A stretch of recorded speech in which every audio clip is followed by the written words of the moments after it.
Hey everybody, welcome back to Tune Up Tuesday.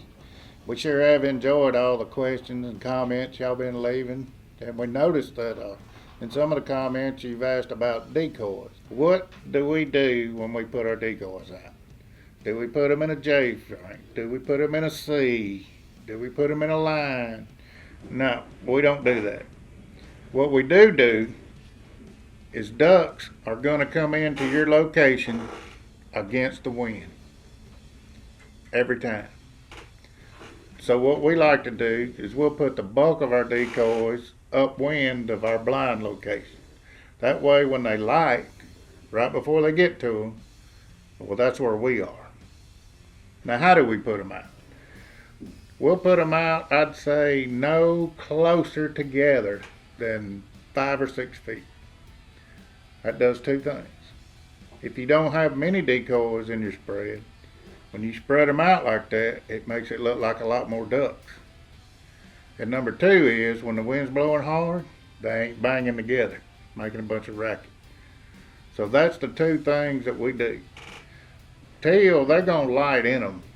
So when you got that separation, that'll give them time, that'll give them plenty of room to light. And sometimes the big ducks will too. And I do notice hunting in different areas of the country, some ducks will fly over the decoys, so you have to watch that. And one of the number one things people do is when these ducks light wide on you, and you say, well, I need to move the decoys, but you don't want to get out there because you're flaring ducks. You say you're going to flare ducks. You're not getting them anyway. Get out there, don't be scared to move them. Change them up. You got to take it to them. You got to take it to them. And that's what we do. We've moved them, I don't know, probably 10 times some days. Some days we don't have to move them. Another thing we do is we pick them up after every hunt.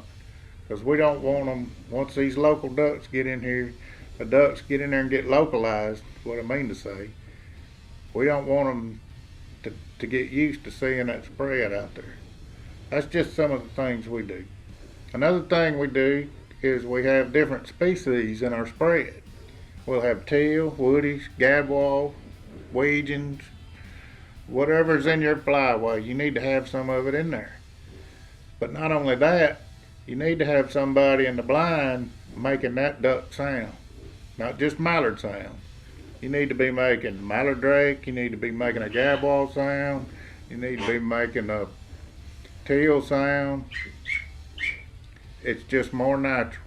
Everybody's there, everybody's happy. So that's what we do. Be sure and leave more comments and questions for us, and we'll get right back at you next Tuesday. Don't forget to like and subscribe. We gone.